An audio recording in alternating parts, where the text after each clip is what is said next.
in Scotland. That's what's spent, and that's BBC Scotland's budget. So Scottish viewers also get the benefit of, well, arguably the benefit of programmes made elsewhere and other things, money spent elsewhere that on services that they enjoy. Well, I mean, yeah, I mean, obviously a Scottish Broadcasting public service channel would take content made elsewhere as well as made in Scotland. It wouldn't be exclusively Scottish produced content.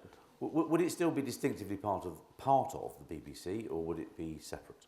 No, it'd be separate, but we'd look for a good associate relationship with the BBC. Because we'll be buying BBC content for a start, so we'll have the best relationship you can have, which is one of a customer. But also, I mean, BBC will be available obviously in digital. BBC programme will be available in through the Scottish Public Service Broadcaster. I mean, I remember I was doing the One show earlier this year, and I was asked that very question. Maybe you were watching the show, Steve. And no. I pointed out. Sorry. You sound a bit jealous there, actually, Steve. I mean, listen, I wouldn't rule yourself out. Thank you very much. I think I think that could be part of Well, also on an SBC, SBC will need new presenters. I mean, well, exactly. Just play your cards right, boy. But no, the point I was going to make was they asked that question. I pointed out as I was speaking on the One show that RTE was showing EastEnders. I mean, why they weren't showing the One show, I'm not very sure, but they were showing EastEnders at that point. So, BBC content will be available on the Scottish Public Service Broadcaster. But the crucial thing is it'll have a full English-speaking public sector broadcaster with Scottish content across a range of things that just aren't there at the present moment. So in terms of what viewers in Scotland might expect then, they would expect the new service to deliver a core or some of what they're used to getting and new things, more attuned to Scottish taste, interests. Yeah, I mean, people will lose nothing because if they want to watch BBC content, they'll have every chance of doing so. They'll have to lose something.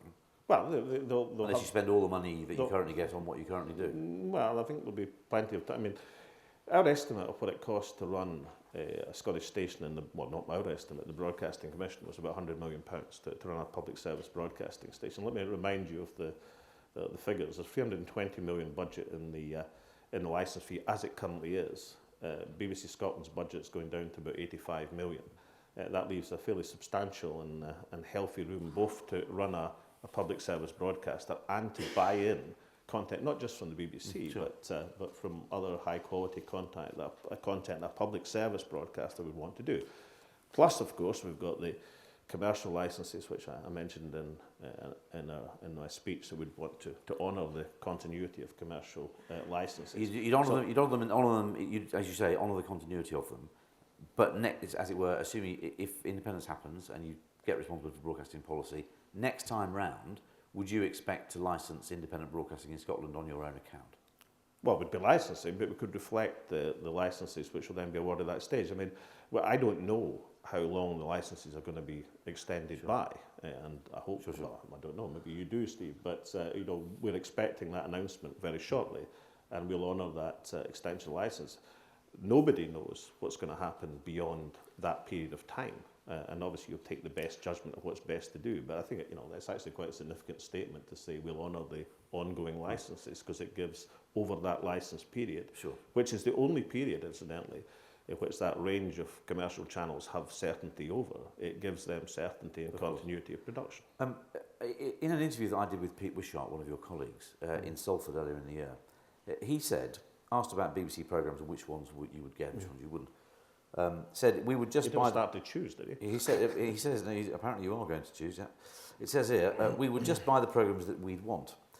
Do we want some of the programmes that we see in Scotland, which have got very little to do with the experience of living in Scotland, got very little to do with our national debate? We'd want popular programmes.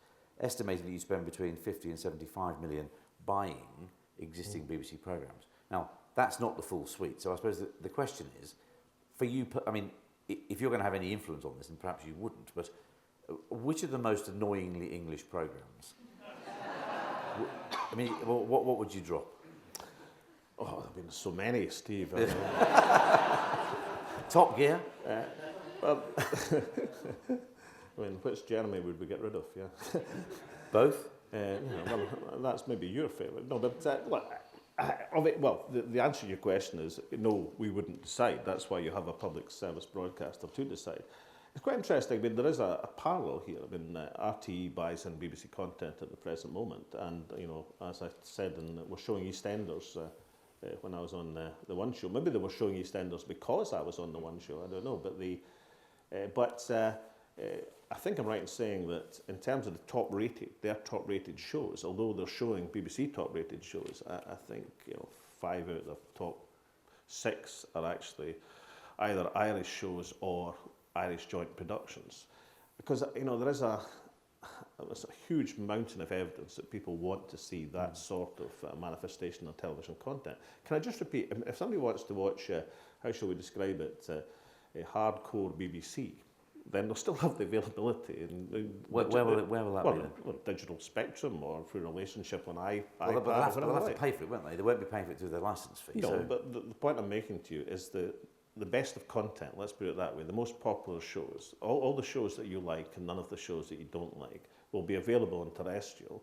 The whole programme will be available on digital and on iPhone and iPad. It will only be available on digital as a pay service, presumably. As digital television is. But a point I'm making, the 3 points. One, best shows are available terrestrial. All shows are available. There'll probably be spillover as well. I think about 80% of the Irish public gets spillover programmes to the BBC. So cheating. Well, you can call it what you like, Steve, but the practical application is that my argument that people will lose nothing but gain a great deal. Now, let's look at the other side of the coin, what you actually get from setting up a public service broadcasting.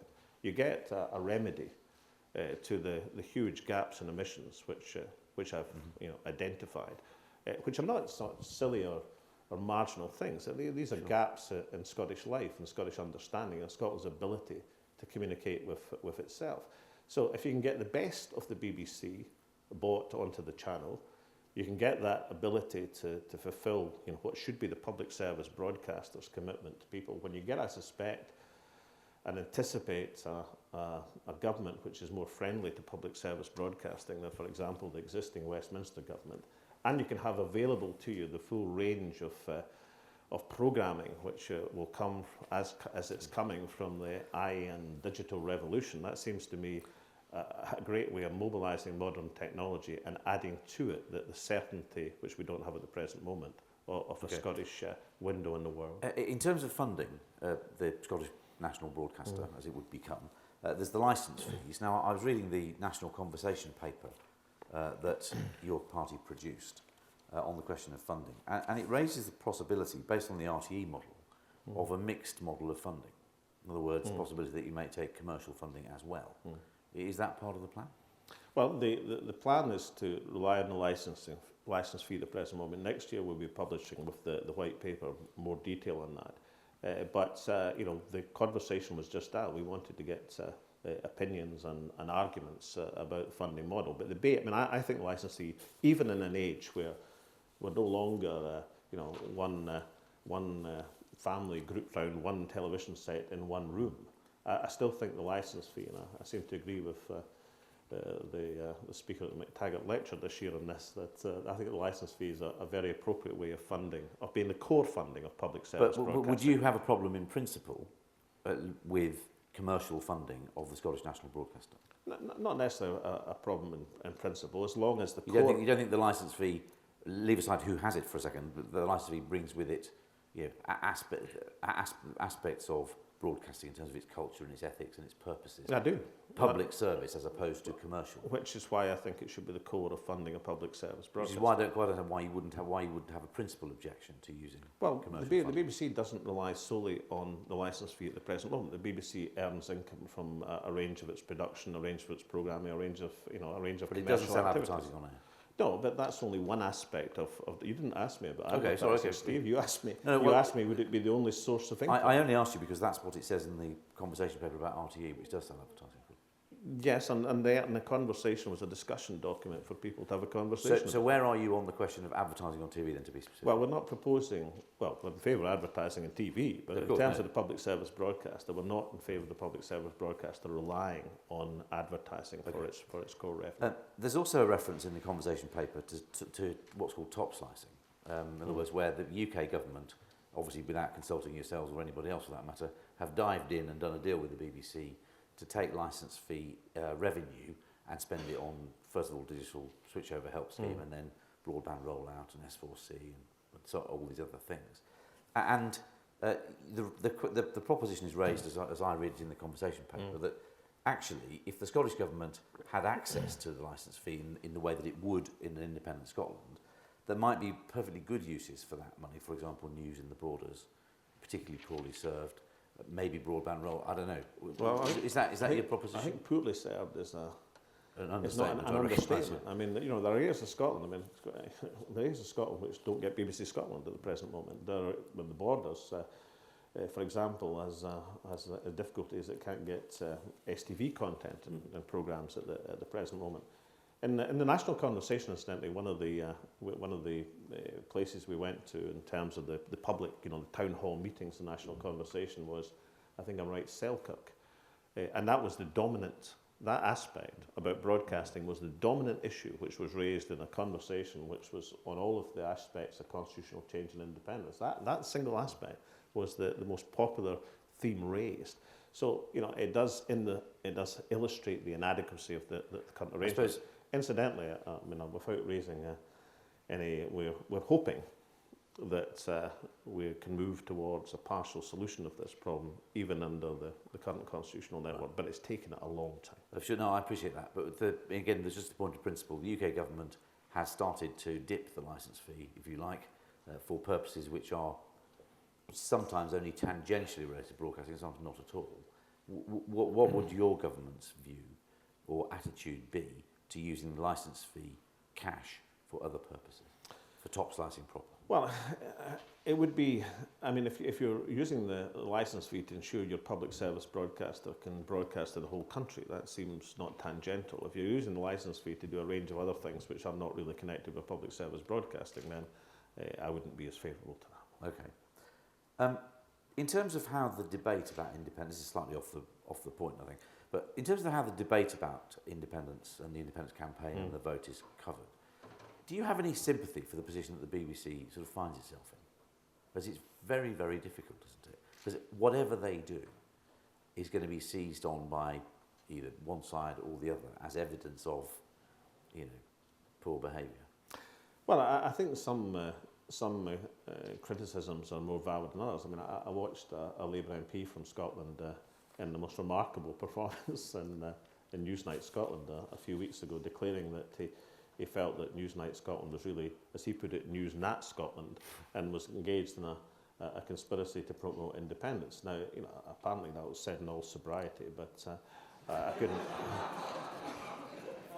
I mean, I wasn't able to smell his breath or anything, and of course I'm making no implication there, but none whatsoever, I should say. But you know, it was a ridiculous statement to make. But you know, the other points I think are more valid. I don't just mean, you know, our points would be valid and their points wouldn't. Things like I mean, Tony King's report for the BBC Trust was fascinating. Yeah. I mean, you know, I maybe do Anthony King an injustice, but I don't think it comes from a reservoir of background of picking up you know, real or intentioned omissions in terms of coverage of Scotland. But his report was quite devastating in terms of his examination of the way in which news was covered, with an apparent blank spot for different aspects of Scotland. And you know, his report, I think, was a fundamental shock to the BBC Trust. But it should be said, after a fair amount of effort of trying to persuade news producers to try and mend their ways, there's plenty of examples of falling back into the old sins. The thing about that sort of I found, again, as an observer from down there, but who takes a bit of an interest in it, the thing I found slightly surprising about the Broadcasting Commission's report was that it didn't go back to the Scottish Six, because obviously one of the points that King made was that viewers in Scotland were frequently, and you make the same point, are frequently terribly badly underserved because the headline has nothing to do with them, with its A-level results or whatever, you know, what things that just don't happen in Scotland. So international news obviously is meant to be of general interest, and UK news general interest, and occasionally a Scottish story which would be of, in their opinion, of interest in England.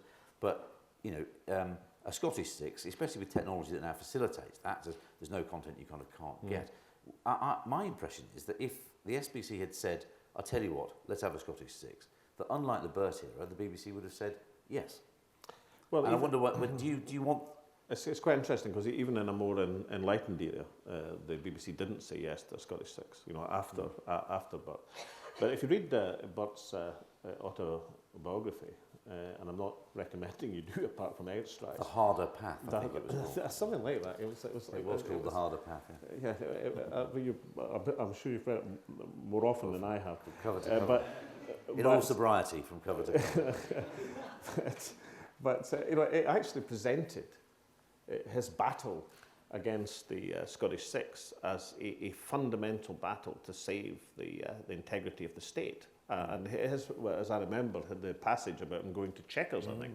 He went on a mission to Chequers to see the Prime Minister, to engage Tony Blair in this, and presented it to the Prime Minister as, if this goes ahead, then the whole thing's over, as it were. So, from his point of view, there was a... From his point of view, there was a drive to do it. But even under... But I wonder why, from your point of view, you didn't ask for it. Why no campaign for the Scottish 6? Because whether I'm right or not, the Broadcasting Commission... It would seem an obvious thing to do. The Broadcasting Commission, remember, wasn't, as you put it, your point of view. The Broadcasting Commission was assembled on a cross-party, industry expert basis.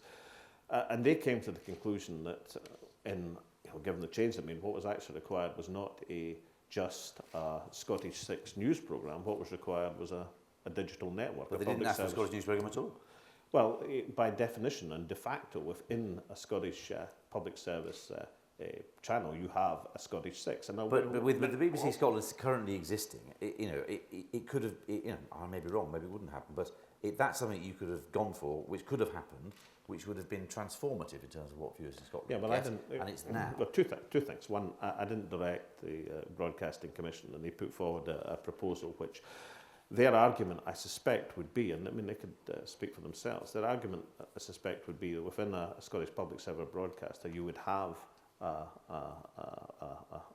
programme of news which would reflect Scotland, news in these islands, and international news from a Scottish perspective. But realistically, one you could have now, one you're going to spend years fighting over. Well, they also perhaps thought that that's to make that claim for the more ambitious channel might persuade the BBC into making a more limited concession. So, but honestly, so leave aside the SBC. I don't think the tactical choice was there, if I may say so. Because, but what's your view? Would you like the Scottish 6 now? Oh, I would like any improvement in Scottish dimension to broadcasting. But then, of course, broadcasting is about more than news. Important though news undoubtedly is. But specifically, you would take the Scottish 6 now? I would take any improvement in our current position there. I'm a incredibly pragmatic sort of person, Steve. Any improvement for Scotland. That's what they say. Who says? Everybody says. Well, I say.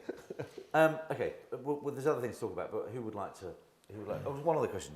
So, in the future, we've got the Scottish, we've got the SBC or whatever we'll call it, the Scottish National Public Broadcaster. Do we have the Scottish digital channel as well?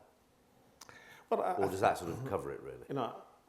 As I said, we're publishing a white paper with full details next year. But I set out a range of things today which point us in a direction of knowing that we've got the budget and the ability to prevent additional choice for Scottish viewers, as well as the opportunity to be a home for content across a range of human endeavours. But do you need two, is what I'm saying? I mean, there's no reason why you shouldn't have to. I think plurality is also a good idea. You've got STV already? And STV, and I mentioned one of their great successes in my... but STV by definition are heavily limited in how much content. So is it possible then? Is it feasible, or is it part of your? Is it one option that you take the licence fee, the 300 and so million, and that you divvy it up between what was BBC Scotland and what might be the Scottish digital channel? There are a range of options, but at the core of what the licence fee will pay for is a Scottish public service broadcasting station, and that will provide a range of opportunities. Now, look, RTE, to take an example, spent 288 million in 2011, providing 2 television channels, 4 FM radio stations, digital radio services, online services, news, the RTE player, that's iPlayer, and 5 national performing groups.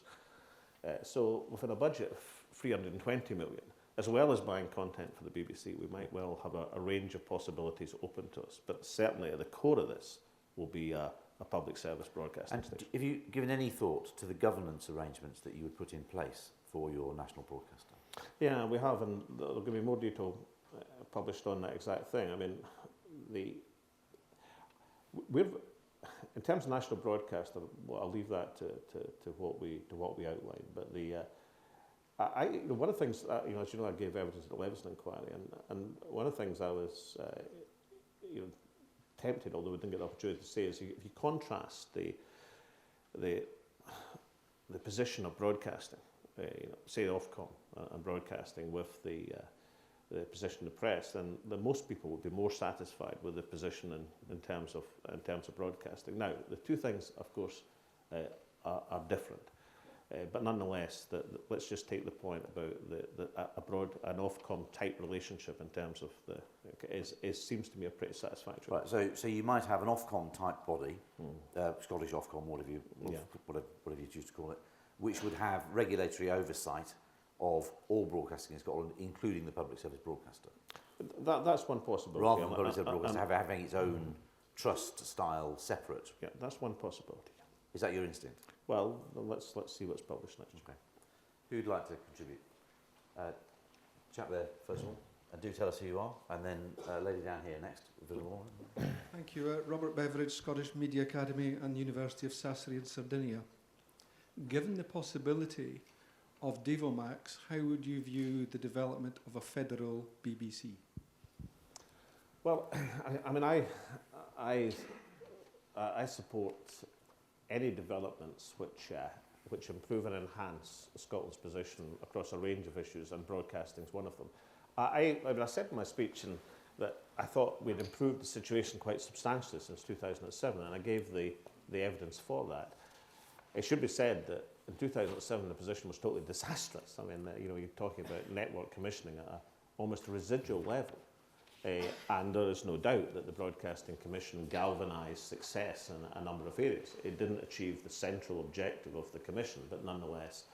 I'm to say again what I said. I mean, I'm interested in anything that increases Scottish control. But I pursue. In 2 years' time, we're going to have the opportunity to move to a better position, and I think we should take it. I suppose the question might be if what do I know? If the option became Devomax, where you didn't get everything you wanted, but some things, how close to the middle of the centre of what you want is broadcasting? I mean, when lined up with all the other things you might want to do, is it right in the middle of it, or is it sort of nice to have but not essential? It's in the thick of it. Two lady here.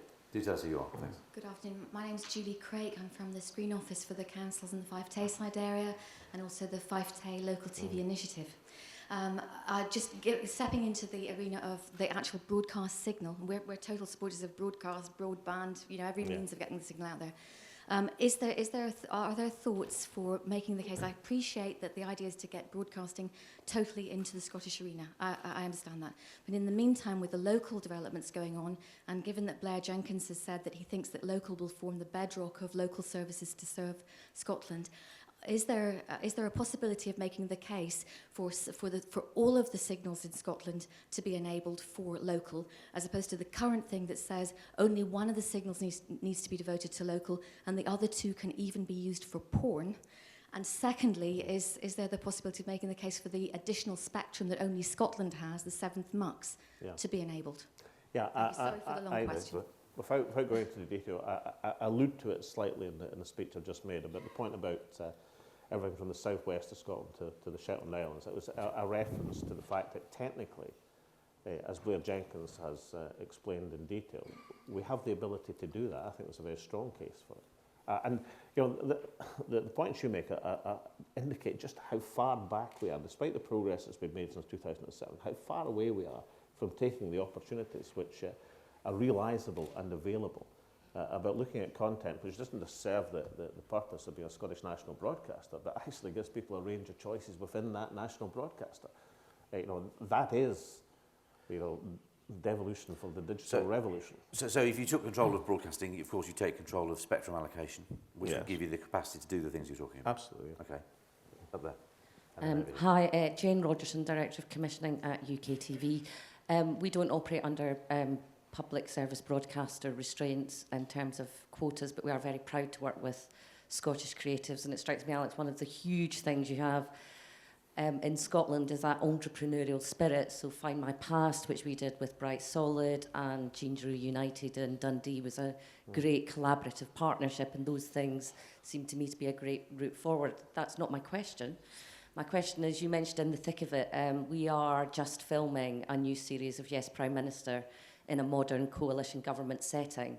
If, let's say, there was loosely a character who may or may not be based on the First Minister of Scotland, who would you like to play you?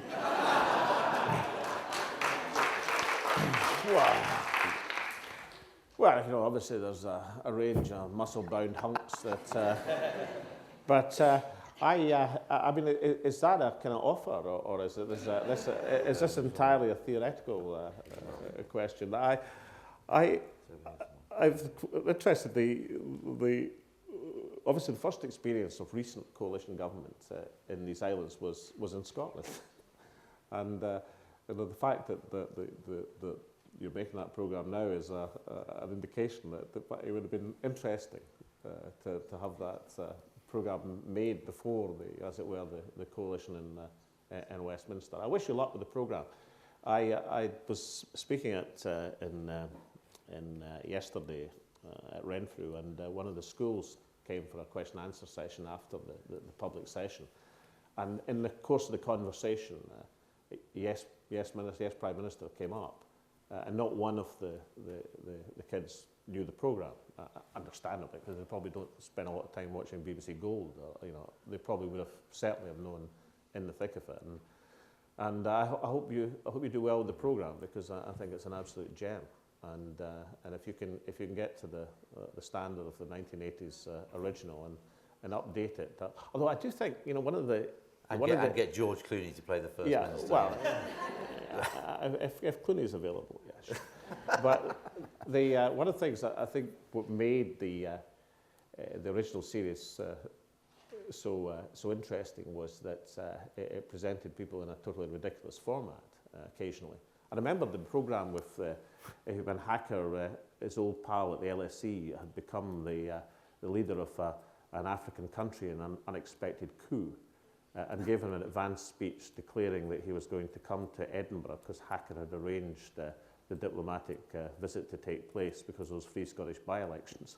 And he was going to make a resounding call for Scottish freedom and for the Celtic people to rise up against the London oppressor. It was settled by giving a guy £50 million to buy oil rigs. But if you can come up with something as good as the original, I think the one problem you would have with the current coalition government is that people find it very, very difficult to believe they could get into the total shambles mess they're in. Okay. You'll be stretching, you'll be trying to match the truth with the fiction. We don't have a lot of time, and none of people want to say something, so chap there, and then we'll come straight down here, and then over there. Yes, please. So tell us who you are. Afternoon, Jake Cantor from Broadcast Magazine. If your plans did come to fruition, Alex, have you got any early thoughts on how you would commission content? Would you retain BBC in-house quotas, or would you open it up exclusively to independent producers? Or would you have independent quotas, such as the UK government?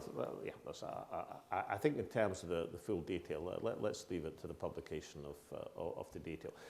There's a range of, and the work of the Broadcasting Commission, the papers that have been published, go into some of that in some detail in terms of the pros and cons.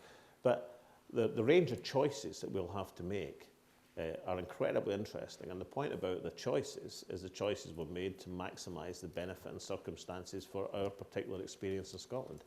I think it is possible to have as was said, a national broadcaster, which people have the choice of a variety of local content in one continuous programming. And similarly, there's arguments for the framework of contributions in different ways. What's your instinct in terms of the contribution to kind of creative industry if you like, that independence as opposed to in-house production makes. Do you have a view about that or a sense of that?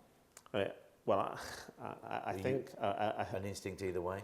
Yeah, I think there are arguments both ways. I think the both can be argued for and both important. But look, we're starting in a position where we know that this sector, and not just been broadcasting, I mean the whole cultural industries, communication, media sector, has a source and mainspring of potential creative content in this country which could make it enormous, huge. The ways in which you do that and the choices you make in terms of maximising that impact are interesting. But what can be said is whatever choices you can make this sector much, much bigger. Chapo. Mike Wilson from allmediascotland.com. I'm intrigued, to what extent do you think it will be a given that both the BBC and Westminster will be happy to give you the infrastructure in terms of staff and buildings that you presuppose? Well, because the interesting thing about division of assets and liabilities is that the other side of the equation, that's acceptance of your share of liabilities in the UK, is so vast and enormous that the Westminster will be the very last people who are arguing that you shouldn't divide assets and liabilities. Why? Because the liability is a national debt of £1 trillion sterling. So, if we got into, we're into an Irish Free State position, because the Irish Free State didn't accept any of the UK national debt in 1922, there would be a huge amount on the credit side. But I think the responsible way to look at this, and the way which is overwhelmingly in Westminster's interest, is that you divide assets and liabilities on a population or GDP formula. That's the way it's been done. What about the argument that the BBC Trust might make on behalf of licence payers in the rest of the UK, or indeed the whole of the UK, that the recent investments in like Pacific Key and whatever, which are very, very major investments, with long-term repayment, if you like, built into the argument for doing it, that essentially the BBC Investment Scotland are less than a pro rata share of the BBC asset base. I mean, it's the other arguments going to come into play, Steve. But I'd be tempted to find a new formula. But the sensible way to do things is divide assets and liabilities. Incidentally, you asked about the Westminster government. Well, think about the Westminster government. Would the BBC be wanting to cooperate with an associate channel and broadcaster and a major customer? And the answer is absolutely yes. Maybe. Sorry, Neil. And then finally Chappie, and then more. Neil Midgley, Daily Telegraph. I'd like to try and expand a bit on what Steve... Sorry, I've lost my voice from shouting at the McTaggart dinner last night. How very helpful. What were you shouting? You wouldn't want to know. I'd like to expand on what Steve was talking about in terms of rump BBC content, which Scottish consumers might still want to get, but which won't be broadcast in Scotland. So the BBC has 4 TV channels, 5 national radio stations. If people want to listen to 5 Live or watch BBC 4, those things will no longer, the rump of the BBC will no longer be able to broadcast those terrestrially in Scotland. The English licence fee payer won't pay for them to be on Freeview in Scotland or for there to be an analogue FM radio signal. So are you suggesting that the Scottish licence fee payer to access those services will have to pay Rupert Murdoch a subscription to get them on Sky digital satellite? Well, what I'm saying is that all the best top-rated shows on BBC will be available on terrestrial and television. There isn't really a problem in the radio spectrum. But they can't be, though, can they? They Well, can't all be. well, we they say all can't- the best. they They can't all can't. be there. They proportion. Certainly, I mean, I was pointing out in my speech that actually the top-rated show for much of BBC Two is actually an STV-produced show. But people may want to listen to 5 Live as 5 Live. But which they your public can't service do it. broadcaster may choose not to buy. Well, frankly, in terms of radio broadcasting, I listen to radio stations from a variety of countries virtually all the time. In terms of television, then I pointed out the Scottish broadcaster will be able to buy key content as well as shows being available through other means. Now, the key content, I think, will give people But the that shows that they want. Not every... That doesn't cover BBC 4. I mean, arts and culture content that maybe your SBC won't buy. But, if your people want to watch it, they'll either have to pirate it or pay a Sky subscription. No, they'll be putting forward a position where there'll be more opportunity and more availability to see more programmes, that is including the best across the range of BBC productions and the range of BBC content, as well as having the Scottish content we don't have at the present moment. This is an argument about additionality. Now, I agree that there'll be some programmes that broadcast by the BBC you won't see in terrestrial in Scotland, but which means you'll have to pay. There are a number of programmes which the BBC produce, which the audience figures would tell you are not of overwhelming demand. But there are programmes which the BBC produce which are of outstanding quality, and these programmes will be available, and that's the choice. But in addition, what we'll get is what we don't have at the present moment. And I understand that from the Daily Telegraph perspective, this might not be the most, this might not be number one in your newsroom talks, but we'll actually get to see a national public service broadcaster, again, perhaps not one of the Daily Telegraph's great priorities, but nonetheless a national public service broadcaster, which is able to show the best of Scottish culture, Scottish news, the best of international perspective, a range of new broadcasting opportunities, the availability to mobilise local content to part of that national pattern, all of the things which Scottish viewers are deprived of at the present moment. Okay, we've got one more question. Just come to the chase on that point. I hesitate to reduce thousands of years of history, 300 years of union to this question, but is there any danger of viewers in Scotland losing access to EastEnders? Because Pete Wishart seemed to think that if they did that, might lose the independence campaign. Let me make what I'll call the Edinburgh Declaration.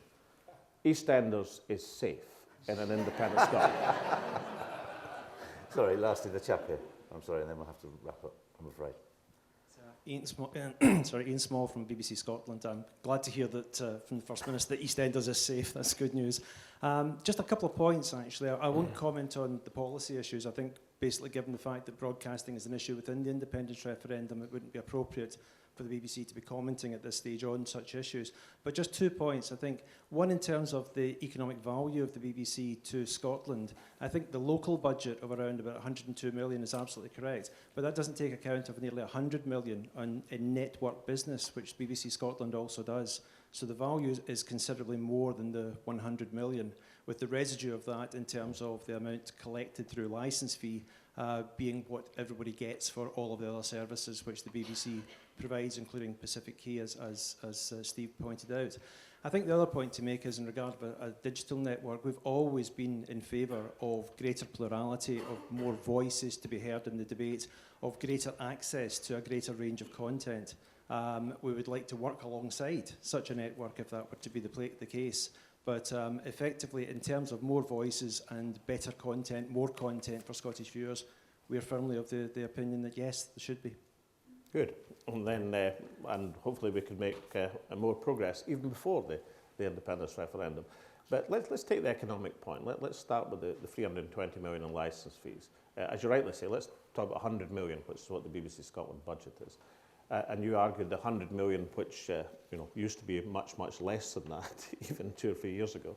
And thankfully, as the situation has improved, that still leaves plenty of scope for economic impact. And that's why I think what we can argue for and what we can secure is something which will enhance the experience of the Scottish viewer. And I see no negatives in this, and I see a great number of positives. And it won't just be EastEnders that Scottish viewers will continue to enjoy. It'll be the best of the range and the magnificent programme that the BBC does. But the opportunities for moving into new areas. Every time there has been a change in this direction, even glacial change, which I was talking about, it's been a change for the better. Every time that there's been an ability to extract from the centre the ability and variation and autonomy in order to allow people to do things, then the result has been successful. And therefore, if you take that to its obvious conclusion, we can have the maximum autonomy and the maximum success. Well, listen, that is all we have time for. So thank you very much for your time, and thank you for the Edinburgh Declaration, which I'm sure will have gone down a storm across the entire nation. Well, thank you for the comparison with George Clooney. Anyway, your appreciation, please, for the First Minister. Thank you very much.